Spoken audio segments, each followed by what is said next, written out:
তানিমকে তো মিস করতেছি যে ওর জন্য দোয়া চেয়ে মিলাদ করছি, এটাই তো খুব কষ্টের ব্যাপার। যে মনে হচ্ছে না যে অ্যাকচুয়ালি ও আমাদের পাশে নাই। এই আর ও যেদিন থেকে গত হয়েছে তারপর থেকে এখনো মনে হচ্ছে না যে ও নাই। কারণ যখনই ওর মেয়েকে একা দেখছি তখনই মনে হচ্ছে যে না, হয়তো বা তানিন আমাদের মাঝে আর নাই। তো যাই হোক, আজকে আমি ধন্যবাদ জানাবো আমাদের রঞ্জু ভাই, রোল ভাই থেকে শুরু করে আরও যারা আছেন, বাবু ভাই, দেবান্ত ভাই থেকে শুরু করে আরও যারা আছেন, তারা আজকে মিলাদের আয়োজনটা করেছিলেন।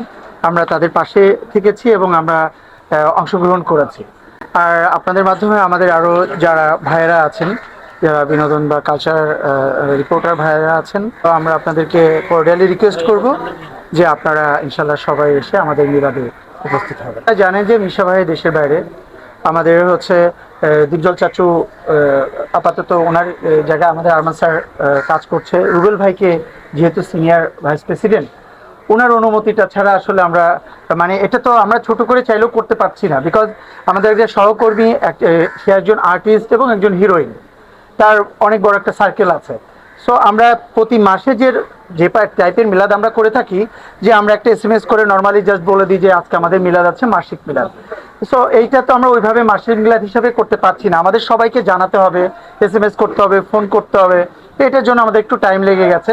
বাট যে টাইমটা লেগেছে চাইলে আমরা একটু আগে করতে পারতাম, বাট সেটা আমরা ব্যর্থ। আই থিঙ্ক, আমি যেটা মনে করি, যেহেতু আমাদের আরো সিনিয়র যারা ছিলেন ওনাদের সাথে কানেক্ট করতে পারি নাই। আর আপনারা জানেন যে একটা অ্যাসোসিয়েশনে এক্সিকিউটিভ কমিটির সিদ্ধান্ত ছাড়া কোনো সিদ্ধান্ত চাইলে প্রেসিডেন্ট একাও নিতে পারে না।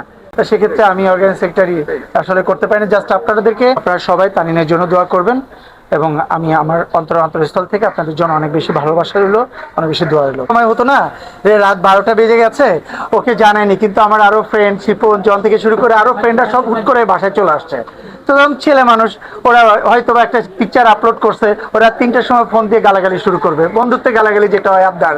হ্যাঁ, আমরা বন্ধু না, ওরাই বন্ধু।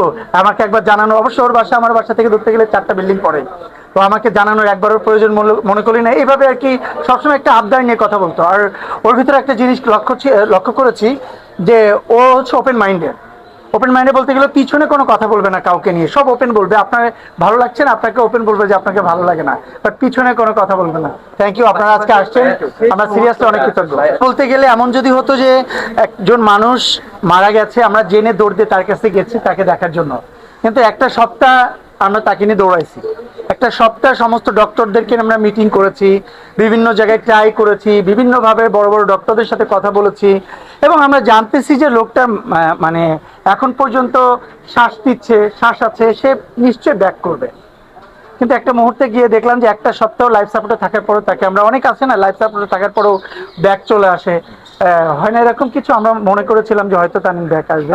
আমরা সবাই রাখছি, এবং ইতিমধ্যে আমরা তার বাবার সাথেও কথা হয়েছে। তার বাবা তো সবসময় চায় তার বাচ্চাকে তার কাছে নেওয়ার জন্য, কারণ বাকিটা আমি জানি না। লাস্ট কয়েকদিন আমার সঙ্গে কারোরই কথা হয়নি। আমি কাল পরশু ওর বাবা হচ্ছে ফ্লাইটে আছে দেশের বাইরে, দেশে ঢুকলে হয়তো বা সবকিছু নিয়ে কথা হবে। Thank you so much.